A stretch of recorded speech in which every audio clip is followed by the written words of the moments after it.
आप सुन रहे हैं जयंती रंगनाथन की लिखी कहानी पारुल का ससुराल, हेमा निकम की आवाज में। एपिसोड 3, बहाना।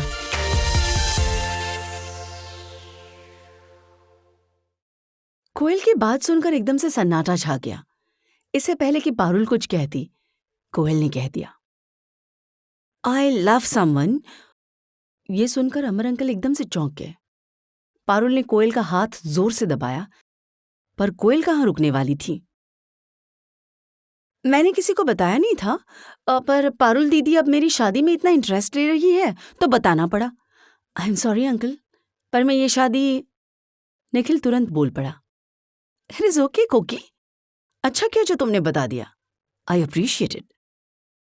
अंकल और आंटी का चेहरा उतर गया। इसके बाद किसी से ना खाया गया ना कोई बात हुई। 10 मिनट बाद ही आंटी उठकर खड़ी हो गई। अच्छा पारुल बेटा, अब हम जाएंगे, समय मिले तो जरूर घर आना। कोयल की इस हरकत की वजह से पारुल बहुत शर्मिंदा थी। उसने उन लोगों के जाते ही कोयल को जमकर झाड़ पिलाई। ये क्या था बहन? मतलब कुछ भी। तुझे अगर वाकई किसी और से शादी करनी है तो मुझे बताना था ना। किसी को बुलाकर यूं इंसल्ट करना कहाँ का तरीका है? कोयल धीरे से बोली, ऐसा कुछ भी नहीं है दी, मुझे ये शादी नहीं करनी थी। समझ में नहीं आया क्या बहाना बनाऊं। जो उस वक्त लगा बोल दिया। बहाना? उसकी क्या जरूरत पड़ गई? क्या कमी थी निखिल में? कोयल चिढ़ते हुए बोली, दी, अगर मैं अपनी लाइफ की शुरुआत एक मिडिल क्लास आदमी के साथ ऑटो में करूंगी तो मेरी आधी जिंदगी तो स्ट्रगल में कट जाएगी। अपने लिए कब जीऊंगी? पारुल का चेहरा लाल हो गया। शौर्य ने एकदम से बात संभाल ली। पारुल, तुम्हारी बहन गलत नहीं कह रही है। ये तो पहला रिश्ता था, अभी अभी तो यहां आई है। Let us settle first. Parul ने कुछ कहा नहीं, पर उसके चेहरे से लग रहा था कि वो अपनी छोटी बहन से बहुत नाराज है। गाड़ी में बैठते समय शौर्य ने पीछे गुमसुम से बैठी कोयल की तरफ देखकर बोला, निखिल ने तुम्हें कोकी कहा, ये तुम्हारा पेट नेम है? हमारी कॉलोनी के बच्चे मुझे इसी नाम से बुलाते थे, पर मुझे ये नाम बिल्कुल पसंद नहीं। ठीक है साली साहिबा, हम आपको एक तड़कता फड़कता निकनेम देंगे। अब तो खुश हो जाइए। कोयल के चेहरे पर हल्की सी स्माइल आई, पर पारुल अब भी गुस्से में थी। सुबह से बारिश हो रही थी। पारुल ने अपने कमरे की खिड़की पूरी तरह खोल रखी थी। हल्की हल्की फुहारें कमरे के अंदर आ रही थी। पारुल खिड़की के पास दोनों हाथ बाहर करके खड़ी हो गई। ये समय उसका अपना था। अचानक उसे बाहर से सास की आवाज सुनाई पड़ी। पारुल खिड़की बंद करके मुड़ी ही थी कि सास उसके कमरे में आ गई। बिस्तर के सामने रखे सोफे पर बैठते हुए सास ने कुछ जोर से कहा, पारुल, अगले वीक जन्माष्टमी है। आगरा से तुम्हारी बुआ सास धीरा आ रही है। तुमने तो अभी तैयारी शुरू ही नहीं की है। सब हो जाएगा मम्मी जी। कब आ रही हैं धीरा आंटी? इस शनिवार को, पर तूने तो गेस्ट रूम में अपनी बहन को लाकर रख दिया है। धीरा कहाँ रहेगी? तेरे कमरे में? पारुल रुक कर बोली, कोयल कमरा खाली कर देगी मम्मी जी। वो अपनी एक फ्रेंड के साथ पीजी में रहने जा रही है, मैं उसे कल ही भेज दूंगी। चल अच्छा है, वैसे भी मेहमान 3 दिन से ज्यादा सही नहीं लगते। मैं देख रही हूं बहन के चक्कर में तू घर के कामों में लापरवाह हो गई है। पारुल ने चौंक कर अपनी सास की तरफ देखा। उसकी सास की आदत थी उसके कामों में नुक्स निकालना, कोई ना कोई कमेंट कर देना। सास ने उठते हुए कहा, सुनो, मैं आज जल्दी लंच करूंगी। शाम को अपने फ्रेंड्स के साथ मूवी देखने जा रही हूं, और हाँ, अपनी बहन के चक्कर में भूल मत जाना। पारुल ने हाँ में सिर हिला दिया।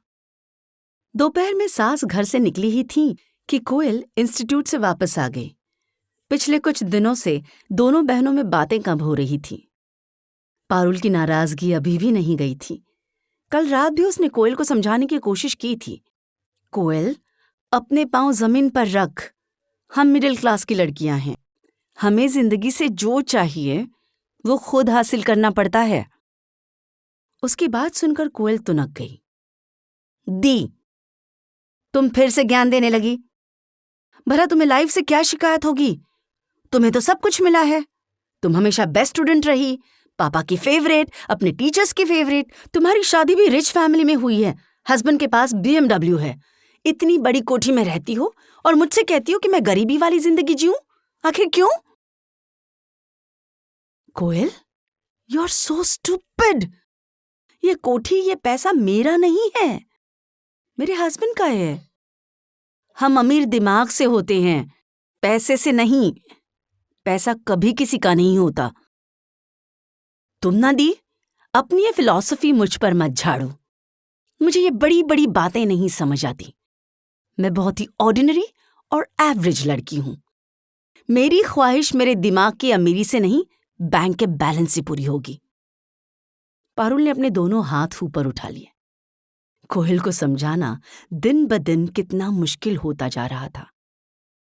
उधर इंस्टीट्यूट से लौटकर कोयल अपने कमरे में जाकर लेट गई। पारुल उसके पीछे पीछे आई। कोयल, चाय पिएगी? कोयल उठकर बैठ गई। पिला दो, पर अपनी वो ग्रीन टी मत बनाना, मुझे तो कड़क चाय चाहिए। जो हुकुम सरकार, पारुल मुस्कुराकर बोली और किचन में चली गई। 10 मिनट में वो एक ट्रे में 2 कप कड़क अदरक वाली चाय, पेस्ट्री और मठरी लेकर आई। पारुल ट्रे बेड पर रखकर कोयल के पास बैठ गई। कोयल ने पेस्ट्री उठा लिया और मुंह में डालते ही बोली, मजा आ गया। मुझे रोज ऐसी पेस्ट्री खाने को मिल जाए तो लाइफ बन जाए। पारुल हंसने लगी। तेरी लाइफ तो बड़ी छोटी चीजों से बन जाती है यार। दोनों ने चाय पीने के बाद कप वापस ट्रे में रख दिया। पारुल बड़ी देर से अपनी बात कहने का सही मौका ढूंढ रही थी। वो कोयल के पास खिसक कर आ गई। तू पीजी में कब शिफ्ट हो रही है कोयल? तेरी फ्रेंड शीतल तो पिछले हफ्ते कानपुर से यहां आ गई है ना? कोयल ने चौंक कर उसकी तरफ देखा। दी, मैं 2 दिन पहले उसके पीजी में गई थी। एक तो उसका पीजी 3rd फ्लोर पर है, फिर वहां लिफ्ट भी नहीं है। इतना छोटा कमरा है दी, क्या बताऊं। साथ में अटैच्ड बाथरूम भी नहीं है, मतलब उसके साथ सब शेयर करना होगा। कोयल, पीजी तो ऐसे ही होते हैं ना। जिंदगी जीने के लिए हमेशा हमें सब कुछ परफेक्ट तो नहीं मिलता ना, थोड़ा तो एडजस्ट करना होगा। कोयल का मुंह फूल गया। उसने चिढ़कर कहा, ठीक है, तुम अपने घर से मुझे निकालना चाहती हो तो इट्स ओके, मैं चली जाऊंगी, कल ही चली जाऊंगी। ऐसे नाराज नहीं होते। देख, घर में वीकेंड पर गेस्ट आने वाले हैं, उनको ये कमरा देना है। तू भी तो वहां रहकर ज्यादा अच्छे से पढ़ पाएगी। यहां तो हर वक्त तुझे कोई ना कोई डिस्टर्ब करता रहता है। कोयल ने कोई जवाब नहीं दिया, बस वो चेहरा नीचे की अपने फोन पर मैसेज देखने लगी। पारुल ने उठते समय उसके हाथ को हल्के से दबाया, पर कोयल ने उसका हाथ झटक दिया। उस दिन शाम तक कोयल कमरे से बाहर नहीं आई। शौर्य घर आ चुका था। अपने कमरे में शॉवर लेकर वो बाहर निकला। हमेशा की तरह उसने खिड़की के पास खड़ी पारुल पर अपने गीले बाल झटके और उसके कंधे को अपनी बाहों के घेरे में लेते हुए बोला, हनी, रात को डिनर पर बाहर चलें? पारुल चौंक कर उसकी तरफ मुड़ी। आज कोई खास बात है? हद है यार, बाहर खाना खाने के लिए कोई खास बात होनी चाहिए क्या? मैं सोच रहा था अगले महीने तानिया का बर्थडे है, मॉल चलते हैं, उसकी ड्रेस खरीदते हैं और वहीं रेस्टोरेंट में बैठकर डिनर करते हैं। लेकिन शौर्य, मम्मी जी से क्या कहोगे? वैसे भी डिनर बनाने के लिए कुक आ गई है। मैं मम्मी को बता दूंगा। अपनी सिस्टर से कहो वो भी तैयार हो जाए। वैसे भी कई दिनों से शिकायत कर रही है कि मैं उसे कहीं बाहर डिनर पर लेकर नहीं गया। अच्छा जनाब, तो ये सब मेरे लिए नहीं, कोयल के लिए हो रहा है। अच्छा है, वैसे भी कल वो पीजी में शिफ्ट करने वाली है। क्या हुआ? यहां उसे कोई दिक्कत है क्या? तुम अपनी बहन को यहां से भगाना क्यों चाहती हो? उसे जाना तो है ही शौर्य, आज नहीं तो कल। यहां रहना कोई सोल्यूशन तो नहीं है ना? उसे अपना रास्ता खुद तय करना है। शौर्य ने पारुल की बात का कोई जवाब नहीं दिया। उसका एक फोन आ गया था, वो फोन लेकर बाहर निकल गया। अगले दिन सुबह सुबह कोयल ने अपना सामान पैक कर लिया। नाश्ते की टेबल पर उसने अनाउंस किया, मैं अपनी फ्रेंड के साथ पीजी में शिफ्ट हो रही हूं। शौर्य छूटते ही बोला, कोयल, तुम्हें वहां कोई भी तकलीफ हो तो वापस आ जाना। कोयल ने हाँ में सिर हिलाया। दोपहर को सबको बाय बोलने के बाद वो सामान लेकर बाहर आई। उसने देखा कि पारुल बरामदे में खड़ी थी। उसने कोयल को गले लगा लिया। अपना ख्याल रखना, मैं वहां आती रहूंगी। वैसे अगले बुधवार को तानिया के बर्थडे पर हम मिल रहे हैं। शौर्य ने कोयल का लगेज उठा लिया और अपनी गाड़ी में रखते हुए बोला, साली साहिबा, चलिए आपको आपकी मंजिल तक पहुंचाते हैं। इस बहाने आपका पीजी भी देख लेंगे। कोयल के चेहरे पर हल्की सी स्माइल आ गई। वो लपक कर गाड़ी में शौर्य की बगल वाली सीट में बैठ गई। पारुल को शौर्य का ये जेस्चर अच्छा लगा। उसकी आंखें हल्की सी भर आईं। ऐसा लग रहा था जैसे छोटी बहन विदा होकर जा रही हो। तानिया का 9th बर्थडे शौर्य ने एक 5 स्टार होटल में ऑर्गेनाइज किया था। सब होटल पहुंच चुके थे, लेकिन कोयल का कहीं अता पता नहीं था। तानिया बार बार पूछ रही थी, मम्मा कि मासी कहाँ रह गई?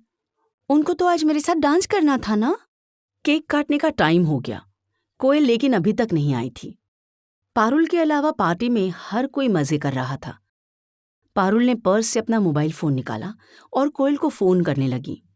कोयल का नंबर स्विच्ड ऑफ जा रहा था। अचानक शौर्य हड़बड़ाता हुआ उसके पास आया। पारुल, एक बैड न्यूज है।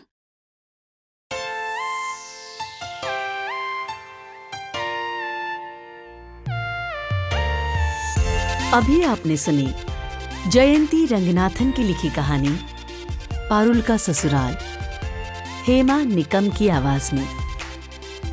एपिसोड 3, बहाना।